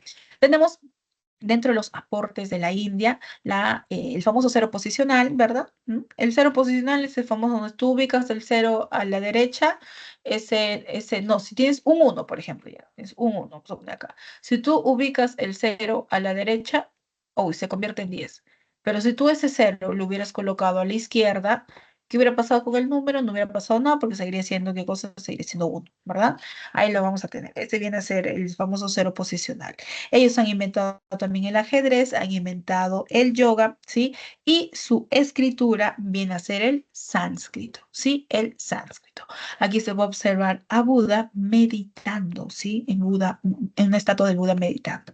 Y aquí tenemos también la famosa estupas. ¿Qué son las estupas? Son como puertas de ingreso hacia, ¿sí? Puertas de ingreso hacia el templo budista. ¿Sí? Hacia un templo budista, ¿sí? Esta va a ser, por ejemplo, la construcción de la estupa de Sachi. Quien mandará a hacer esta construcción será Asoka, quien va a oficializar el budismo, ¿sí? Dentro de los periodos históricos, ¿sí? Dentro de los periodos históricos vamos a tener que el primero de ellos, sí, el primero de ellos es el de la civilización del Indo, ¿sí? Civilización del Indo. Esta civilización podríamos decir que es una civilización independiente, con grupos netamente de la zona, ¿sí? Netamente de la zona. No hay externos. Aquí destaca lo que vienen a ser dos ciudades, Mohenjo-Daro y Jarapa, que se desarrollaron a los alrededores de dónde? Del río Indo. Mira, este es el río Indo, ¿sí? Aquí está Jarapa y aquí está Mohenjo-Daro. Y profesor, ¿por qué son importantes estas ciudades? Porque estas ciudades van a aparecer en el periodo de lo que se conoce como la revolución urbana, ¿sí? Revolución urbana. Estas ciudades destacan también, ¿por qué? Porque tienen un sistema, ¿sí? Un sistema de alcantarillado. ¿Cómo sistema de alcantarillado? Sí, cloacas. Por eso ya tenían estas ciudades ya, en este caso, ya habían planificado, habían tenido esa planificación. Sí, habían tenido esa planificación, ¿sí? Y vamos a ver, si vamos a ver que en Europa, hasta la Edad Media, ¿sí? En la Edad Media, ¿qué sucede? No había este sistema de alcantarillado, ¿verdad? ¿Y qué pasó por eso? Llegó la peste, y como todo era un chiquero, un cochinero, la enfermedad pues terminó, ahí las ratas encontraron, pero su lugar perfecto, ¿verdad? Entonces vamos a ver que por eso vamos a destacar pues a Mohenjo-Daro y Jarapa, ¿ok? Civilización del Indo, autónomos completos, grupos de la zona. Es en el periodo védico que se va a producir una invasión, la invasión indoeuropea. Estos grupos indoeuropeos, a través del uso del hierro, a través de carros de combate, carros de guerra, llegan con la lengua sánscrita y traen los libros sagrados conocidos como los Vedas, ¿sí? En este periodo. Sí, ahora llegan un montón de grupos, sí, ya distintos grupos indoeuropeos, pero uno se va a lograr imponer. Justamente el que manejaba, ¿qué cosa? La lengua sánscrita y los que traían los Vedas, que son uno solo, ¿sí? Los que traían eso. Y cuando ellos logran, si logran su apogeo, ¿sí? Se inicia el siguiente periodo, que es el periodo brahmánico, ¿sí? Donde nosotros vamos a observar, ¿qué cosa? Que van a consolidarse el sistema de castas.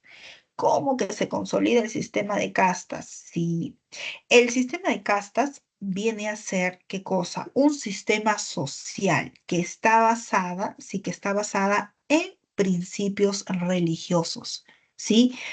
Basada en principios religiosos, donde vamos a ver estamentos, ¿sí? Castas, ¿sí? Que están completamente, sí, completamente cerrados. Si tú naciste, sí, en una casta, en la casta de la nobleza, sí, en esa casta vas a morir.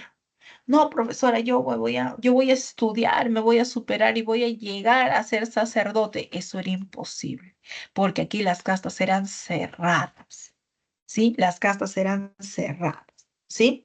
Y vamos a ver por qué cada individuo, cada persona pertenece a la casta donde nació, ¿sí? Donde nació, ¿sí? Vamos a ver que incluso estas castas van a basarse en el dios Brahma, ¿sí? Van a basarse en el dios Brahma y van a ser de esta forma. Los sacerdotes, los brahmanes, ¿sí? Los brahmanes, ¿salían de dónde? De la cabeza del dios Brahma. ¿Sí? De la cabeza del dios Brahma, ¿sí? Por eso estamos señalados aquí, ¿sí? De las manos, ¿sí? Brazos, ¿sí? Del dios Brahma tenemos a los chatrias, que vienen a ser la nobleza, que van a estar, pues, en este caso, los guerreros, por ejemplo, los que se encargan de la administración, ¿sí? Más abajito, de las piernas, ¿sí? De las piernas, que son fuertes, ¿verdad? 15 fuertes, ¿ya? Sale la casta de los vaisías. Vaisías, el pueblo, los que trabajan, ¿sí? Salen de la pierna el dios Brahma. Y de su piecito, lo más bajo, salen los siervos y esclavos conocidos como los sudras, ¿sí? Los sudras. Y ahí nos quedamos. Profesora, pero falta uno más. Faltan los parias, ¿sí? Los parias, profesora, faltan. Los dalits. Ellos no pertenecen a una casta. Si no pertenecen a una casta. Ahora, los Dalits básicamente son como los expulsados, ¿sí? Los expulsados, los que son intocables en el sentido de que tú no puedes estar cerca de ellos, ¿no? Porque te pueden una especie de contagiar, ¿sí? Pueden contagiar, ¿sí? No pertenecen a ninguna casta y más bien son qué cosa, o son producto de qué, de haber roto la casta. Por ejemplo, si un siervo, si un siervo se metía, si se metía con alguien del pueblo y ellos engendraban a alguien, esa persona que nacía, Si esa persona que nacía se convertía en un Dalit. No pertenece ni al pueblo ni al siervo. Bueno, no pertenece a los Vaisías ni a los Sudras, pertenece a los impuros, los Dalits. Por eso decimos que son, en este caso, los intocables, porque nadie quiere acercarse a ellos, porque cada uno pertenece a su casta. Como tú podrás ver, pues, qué drásticos, ¿verdad? Qué drásticos, son castas completamente cerradas, ¿sí? Por ese motivo es que surge el budismo, porque el budismo dice, no, ¿qué es esto? No, casta. Esto no importa dónde pertenezca, dice así, no, no importa. Lo que importa es que tu cuerpo no sufra, que tu cuerpo pueda llegar al estado máximo, al de la plenitud, ¿no? Sin dolor, sin sufrimiento. Eso es lo que importa. Ahora, él como se opone a lo que viene a ser el sistema de castas, va a ser grandemente perseguido. Sí, pero muchos también le creerán en este caso esta forma de vida, ¿no? De rechazo a las castas. ¿Sí? El rechazo a las castas y por eso vamos a ver, pues, ¿no? Que más adelante, ¿no? Alguien logrará, pues, oficializarlo, ¿sí? Oficializarlo, ¿ok? Ahí. Profesora, y respecto a la reencarnación, entonces lo que uno buscaba era reencarnar, usted mencionó reencarnar, ¿no? En su propia casta, claro. Lo mejor que te podía pasar, ¿no? Por decirlo de alguna forma, era que tú reencarnaras en alguien que pertenecía a tu misma casta. Eso significa que habías hecho las cosas bien. Pero si tú te portabas mal, ¿qué podía pasar? Podías reencarnar en una casta inferior. Eso sería un castigo, ¿verdad? Sería un castigo. Y tendrías que haber sido muy, pero muy bueno como para reencarnar en una casta superior. No reencarnar en un sacerdote, por ejemplo. ¿Sí? Ahí está. ¿No? Castigo si reencarnas en algo más bajo de lo que tú eras, pues, ¿no? Imagínate. ¿Sí? Ahí está. Luego tenemos al Imperio Maurya, ¿sí? En el Imperio Maurya vamos a ver, ¿sí? Que va a destacar el personaje de Chandragupta Maurya. Este personaje es quien va a lograr la primera unificación al norte de la India, ¿sí? Primera unificación al norte de la India, ¿sí? Entonces, esto vamos a ver por qué es lo que se le va a reconocer a Chandragupta Maurya, ¿sí? No confundirlo con Siddhartha Gautama porque muchos lo confunden, ¿ya? No, Chandragupta es en este caso quien logra la unificación, Siddhartha Gautama es el que cree el budismo, ¿sí? Otro personaje que tenemos aquí vienen a ser, en este caso, viene a ser este Ahsoka, ¿sí? Ahsoka va a ser el personaje que va a lograr la máxima expansión, pero Ahsoka, ¿sí? Ahsoka era una persona pues un tanto malvada, se dice, ¿no? Sí, no tenía muy buena popularidad, ¿no? A pesar de que pues militarmente logró una expansión. Por eso es que él agarra como un intento, ¿no? De querer caer bien, vamos a decir, va a decir, no, yo soy budista, ¿no? Es más, para que vean que yo soy budista, voy a oficializar el budismo. ¿Sí? Por eso que Asoka manda a construir la estupa de Sachi. ¿Sí? La estupa de Sachi, ¿sí? A el ingreso, pues, al templo, a un templo budista, ¿sí? Ahí lo vamos a tener, ¿sí? Ahora, vamos a ver que en este periodo del Imperio Maurya va a sufrir también de qué? De invasiones, ¿sí? Invasiones, lo que va a provocar que esto se desintegre, si se desintegre, la unificación que se tenía, ¿sí? Termina en este caso regresando, que cada ciudad, ¿no? Cada pueblo, cada reino se convierta en independiente. ¿Sí? Por eso es que se pasa al Imperio Gupta. Si en el Imperio Gupta, vamos a ver, pues que se logra una unificación, pero esta unificación va a ser un tanto débil, ¿sí? Un tanto débil, ¿sí? Donde lo que se va a destacar más va a ser el apogeo comercial, ¿sí? Productos, tú sabes que de la India van a salir grandes productos, las especias, ¿verdad? Las especias van a entrar en contacto con los europeos, van a llevar hasta esa zona productos que lógicamente no tenían, ¿sí? No tenían, ¿sí? Por eso podemos hablar de una prosperidad económica, es una prosperidad de tipo económica, ¿sí? Y vamos a ver, pues aquí, ¿sí? Que hay cierta estabilidad política, lo que va a generar, ¿sí? Que exista un gobierno descentralizado, pero que todo siga funcionando bien, ¿sí? Que todo siga funcionando bien, hasta que finalmente llegue alguien y desestabilice, ¿sí? Desestabilice esta etapa. ¿Quiénes van a ser estos? Los hunos, ¿sí? Los hunos, que eran en este caso bastante salvajes los hunos. Todo el mundo le tenía miedo a los hunos. Ya había iniciado su proceso, pues, de expansión y a donde llegaba terminaba dominando y los indios, pues, van a ser uno de ellos, ¿no? Los que van a terminar dominados, ¿sí? Ahí lo vamos a tener. Ya hemos mencionado hace un momento cuáles van a ser sus manifestaciones culturales, ¿sí? Inventan el ajedrez, el yoga, vamos a tener también pues los famosos números índicos y los números índicos son los números arábicos, ¿ya? Son los números arábicos, ¿sí? En lo que viene a ser la literatura, pues vamos a tener los famosos Vedas, ¿no? Los Vedas, todo en el interior de los Vedas vamos a tener una gran cantidad de historias, ¿sí? Hemos mencionado también, en este caso, las estupas, ¿no? El ingreso a los templos budistas, ¿sí?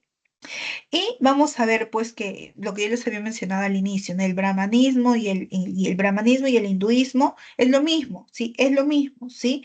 Y es, pues, básicamente, ¿no? Una religión politeísta, ¿sí? Politeísta que cree en la reencarnación, ¿sí? Cree en la reencarnación, ¿sí? Se realizaban sacrificios, se realizaban lo que eran, en este caso, una devoción, ¿no? Completa hacia los dioses, ¿ok? Ahí los vamos a tener. Recuerda que en oposición surge ¿quién? El budismo, ¿sí? Que buscaban llegar al famoso estado de la plenitud interna, ¿no? Libre de sufrimiento. ¿Qué le van a poner el nombre de qué? El nombre de Nirvana, ¿sí? El Nirvana, ¿sí? Vayamos ahora por la China, ¿no? Por la civilización china, ¿sí? En la civilización china vamos a también reconocer dos ríos, ¿sí? ¿Cuáles son estos ríos? Van a ser los ríos Yangtze-Kiang y el Huangho, ¿sí? Yangtze-Kiang y el Huangho, ¿sí? ¿Qué lo vamos a tener por acá? En este caso, destaca vamos a hablar ya de una vez de su arquitectura, ¿sí? De su arquitectura, ¿sí? Y vamos a ver, pues, chicos, que ellos van a tener también grandes construcciones, ¿no? Que se pueden observar hasta el día de hoy. Una de ellas va a ser la famosa Gran Muralla China, que será mandada a construir por el famoso Xi Huangdi. Vamos a tener también las famosas pagodas, que son construcciones así altas, gigantescas. Profesora, una pirámide. No, no es una pirámide, porque en realidad al interior que son una especie de habitaciones, ¿sí? Habitaciones. En cambio, tú sabes que las pirámides y los hipogeos son compactos, ¿sí? Son construcciones compactas. En cambio, aquí al interior hay espacio que se puede utilizar, ¿sí? Es lo que vamos a poder nosotros ver en este lado, ¿ok? Vamos a ver también, sí, que dentro de sus inventos vamos a observar, ¿sí? Dentro de sus inventos vamos a observar lo que viene a ser el papel, la brújula. Esta brújula, mira, un proceso parece un cucharón, profesora, ¿qué es eso? Ya, esa era la brújula china, es una antigua brújula china, ¿sí? Vamos a ver el trabajo de la porcelana, ¿no? Imagínate, ¿no? Tú tenías cerámica, ¿no? Que es arcilla, barro, ¿verdad? Color marrón, medio mostaza, amarillento, ¿verdad? Pero de pronto los chinos te traen la porcelana, que es como que la cerámica, pero blanca, ¿verdad? Wow, ¿no? Y eso va a tener una gran, pero gran demanda por parte de los europeos, ¿sí? También tenemos la imprenta silográfica a base de maderita, ¿sí? Una especie de sellitos de madera, ¿sí? Vamos a tener la pólvora, el invento de la pólvora, el sismoscopio, detectaban, ¿no? Esos movimientos telúricos fuertes, ¿no? Y tenían forma de detectarlo, y también la ballesta, que es un arma, ¿sí? Es un arma, ¿sí? Escuelas filosóficas, tenemos el confucianismo. Del confucianismo, ¿qué tenemos que recordar? Primero, su creador, ¿sí? El creador viene a ser Confucio, ¿sí? Confucio. Y él en realidad lo que busca es, ¿qué cosa? Hacer una vida social, vamos a decir, una vida social plena, pues, ¿no? Que sea una vida social buena, libre de corrupción, ¿sí? Porque lo que observaba en este caso era eso, ¿no? Él observaba la corrupción, ¿sí? Y vamos a ver, pues, que él busca un cambio, y el cambio debe ser, dice, en la moral del hombre. ¿Y cómo tú logras que el hombre pueda tener una buena moral? Cuando tú lo educas bien, ¿sí? Es por eso que busca el cambio social a través de la educación. ¿sí? A través de la educación. La siguiente escuela filosófica es el taoísmo, ¿sí? El taoísmo que viene a ser, ¿sí? El taoísmo que viene a ser la búsqueda suprema, no, perdón, la búsqueda del principio supremo de todas las cosas, al cual se le va a denominar el Tao.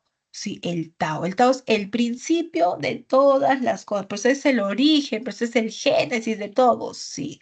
Y eso es lo que busca el taoísmo, ¿sí? Ahora, ellos van a tener su libro, el Tao Te Ching, y pues va a ser, en este caso, su principal difusor va a ser Lao Tse, ¿sí? Lao Tse. Vayamos ahora por los periodos históricos de China, periodos históricos de China, ¿sí? Aquí vamos a ver que inicialmente, ¿sí? Inicialmente,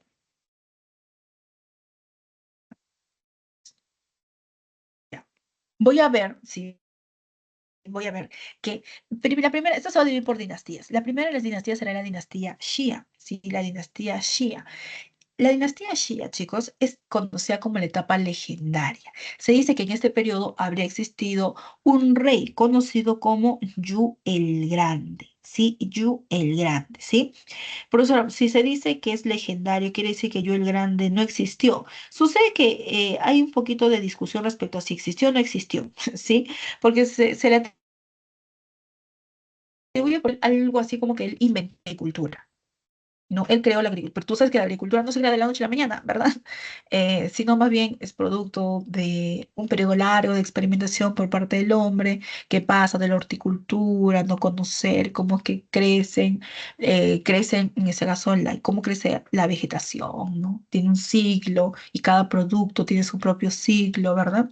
Ya. Pero vamos a ver aquí que se le atribuye el haber creado la agricultura, ¿no? Por eso es como que un tanto legendario, pero también se le atribuye a él haber realizado canalizaciones, construcción de canalizaciones. Ah, profesora, eso, pero eso sí es posible, ¿verdad? Es como una obra, ¿no? Que él mandó a construir, a realizar, ¿verdad? Las canalizaciones. Entonces, por ahí existe cierta, podríamos decir, un tanto discusión, ¿no? Pero lo que hay consenso es que esta es un tanto la etapa legendaria, la dinastía Xia. Sí, Xia. Lo que sí tenemos que recordar que hay un gran avance agrícola, desarrollo agrícola, ¿sí? Y que, pues, lógicamente, esta es una sociedad de tipo también esclavista, ¿sí? Esclavista. Mesopotamia, Egipto, India y China son sociedades esclavistas, ¿sí?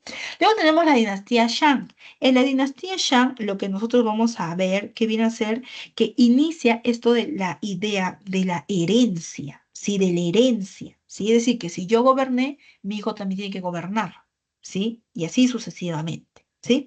En esta etapa se va a trabajar lo que viene a ser el bronce, ¿sí? El bronce y aparecerá, sí, aparecerá la escritura. Profesor, la escritura, sí, en los famosos huesos, sí, huesos oraculares, que básicamente habían sido, o bueno, son escritura ideográfica que se dejó sobre el caparazón de la tortuga. ¿Sí? A esto se le conoce también como la escritura oracular, ¿sí? Que es escritura ideográfica, ¿sí? O iconográfica, ¿sí? Ahí lo vamos a tener, ¿sí? Esta es la etapa de la revolución urbana donde se van a encontrar ciudades, ¿sí? La construcción de ciudades, ¿sí? Centros urbanos. Luego tenemos la dinastía Zhou. En la dinastía Zhou vamos a ver, ¿sí? Que va a existir un enfrentamiento por el dominio de estos territorios. Como hay un enfrentamiento, se le conoce como reinos combatientes, ¿sí? Reinos combatientes. Y vamos a ver que aquí se da el inicio del desarrollo del hierro. Y lógicamente, ¿quién crees que va a ganar el periodo de los reinos combatientes? ¿Quién maneje, ¿sí? El hierro. ¿Y quién fue ese? ¿Quién fue ese? ¿Qué dinastía fue esa? La dinastía Qing. ¿Sí? La dinastía Qing. La dinastía Qing, ¿sí? Va a ser la ganadora, ¿sí? La ganadora de este enfrentamiento. Y vamos a ver, pues, ¿no? Que en la dinastía Qing va a destacar el personaje de Shi Huangdi, o conocido también como Qin Shi Huangdi. ¿Qué será? ¿Qué cosa? El primer emperador de China. Sí, el primer emperador de China. Gracias, que va a unificar, ¿sí? Va a unificar, ¿sí? Este territorio. va a implantar el mandarín, ¿sí? Como escritura y como idioma, ¿sí? Escritura e idioma oficial, ¿sí? Mandará construir la muralla china para defenderse ¿de quién? De los mongoles, ¿sí? Que eran, en este caso, pues vamos a ver vamos a decir un pueblo, porque en realidad no era un pueblo, un reino, básicamente, que eran bastante, pero bastante audaces, ¿sí? Entonces, para evitar, ¿no? que ellos ingresaran en esos territorios, se van a construir, básicamente la muralla china es de defensa, ¿sí? Ahora, de Xiwanti, ¿qué no debo de olvidar? Su tumba. Su tumba, que fue en este caso hallada, y hasta el día de hoy no se abre la tumba, ¿sí? No se abre la tumba, pero pues que esta tumbita, chicos, estaba también al mismo estilo de Tutankamón, estaba bañada ¿en qué? En mercurio, ¿sí? Estaba bañada en mercurio. Usted habla incluso que cuando fue encontrada tenía ríos de mercurio a su alrededor, ¿sí? Vamos a tener. Destaca de su tumba que estaba resguardada. ¿Sí? Estaba resguardada. ¿Por quiénes? Por los guerreros de terracota. Por eso había guerreros que estaban resguardando su tumba. En este caso, el resguardo viene a ser un tanto simbólico, porque esos guerreros eran ¿de qué? Eran de arcillas, son básicamente estatuas que están alrededor, ¿no? Como si estuviesen cuidando la tumba. ¿Sí? Son más de 8.000. ¿Sí? 8.000 estatuas entre caballos, carrozas, ¿no? Que cuidan, sí, que cuidan el mausoleo, sí, del emperador. Y destacan pues que estas estatuas están en tamaño real, sí, están en tamaño real. Dura poquito nada más este periodo de la dinastía Qin porque una vez que muere Shi Huangdi se pierde ese poder, sí, se pierde ese poder, ¿no? Luego se pasa a la dinastía Han. En la dinastía Han vamos a ver que va a destacar un personaje conocido como Wu, ¿sí? Destaca Wu, ¿sí? Y él es el que se va a encargar de qué? De establecer la famosa ruta de la seda. Profesora, el comercio, profesora, sí. ¿Recuerda esos productos que yo les mencionaba al inicio nada más? Pues todos esos productos van a tener una gran, pero gran acogida, sí, van a tener una gran acogida por parte, sí, por parte de esta, en este caso, de los territorios un tanto alejados de Asia, en este caso Europa, ¿sí? Hasta ahí se llegarán estos productos. ¿Y quién se va a encargar de eso? Pues será Wu, ¿sí? Wu también va a oficializar el confucianismo, ¿sí? Va a oficializar el confucianismo porque el confucianismo y el taoísmo van a aparecer en este periodo, ¿sí? Van a aparecer en el periodo de la dinastía Zhou, ¿sí? Aquí aparecen, ¿sí? Aquí aparecen, ¿sí? Y van a ser también, en este caso, fuertemente perseguidos, ¿sí? Van a ser fuertemente perseguidos, ¿ok? Muy bien. Aquí se puede observar, ¿sí? Tómenle una capturita si desean. Se puede observar lo que es un cuadrito resumen de cada una de las civilizaciones de las que hemos hablado el día de hoy, ¿sí? Respecto a su ubicación, escritura, la geografía física, la religión y la economía de cada una de estas. ¿Qué cosa no debes de olvidar jamás? Jamás puedes olvidar de lo que hemos hablado el día de hoy, es que estas civilizaciones, sí, estas civilizaciones son civilizaciones pues hidráulicas, ¿verdad? Hidráulicas, ¿sí? Y que las primeras civilizaciones van a ser las que se van a desarrollar en Mesopotamia, ¿sí? Profesora, las ciudades más antiguas, usted nos dijo Uruk, Lagash, Akkad, sí, esas, ¿sí? Ur, ¿verdad? Es la primera civilización, ¿sí? En Egipto, no te olvides de que la capital, ¿sí? La capital, ¿sí? De cada uno de los periodos lleva el nombre, pues, ¿sí? Lleva el nombre, ¿sí? Entonces, si nos estamos hablando del periodo Tinita, era porque la capital era Tinit, ¿sí? Era la capital Memphis, era la capital Tebas, ¿sí? También vamos a ver que en China, ¿sí? No olvidar que la muralla, Gran Muralla China se va a mandar a construir durante la dinastía Qin. No olvidar tampoco que en la India, el sistema de castas estaba basado ¿en qué? En un principio religioso.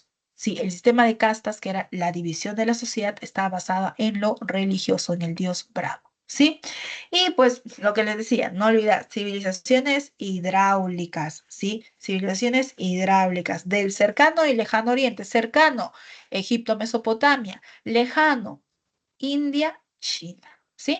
Muy bien. Chicos, aquí tienen una línea de tiempo también para que más o menos vean cada uno de los periodos de cada una de las civilizaciones que hemos visto el día de hoy. ¿Sí? Chicos, nos queda un minuto nada más. Por favor, para poder ver nuestras preguntitas. Ahí no se ve. Pregunta 1. ¿Cuál fue su respuesta, chicos? ¿Cuál fue su respuesta? ¿Lo hicieron o no lo hicieron?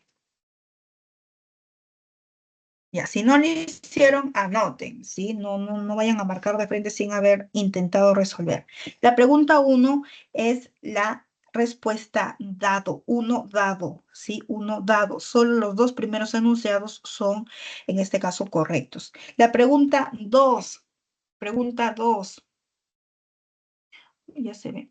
Pregunta 2, ¿sí? Vamos a tener como respuesta la C, Ramsés y el Tratado de Kadesh, ¿sí? Ramsés y el Tratado de Kadesh. Pregunta 3, nos pide verdadero y falso. Aquí la respuesta viene a ser la A, ¿sí? Respuesta viene a ser la A. Verdadero 1 y 2, ¿sí? Verdadero 1 y 2, ¿sí? Enunciado 3 y 4 son falsos, ¿sí? Muy bien. Pregunta 4. Esto está facilito. Hay que relacionar. ¿Cuál viene a ser? La respuesta es la B, ¿sí? B. Respuesta B, ¿sí? Y la pregunta 5 viene a ser la respuesta la E, ¿sí? Respuesta E. Kim Shi-wanti, ¿sí? Kim Shi-wanti. Era para completar el enunciado, ¿sí? Muy bien, chicos, hasta ahí nos vamos a quedar el día de hoy. Cuídense mucho, nos vemos la siguiente semana.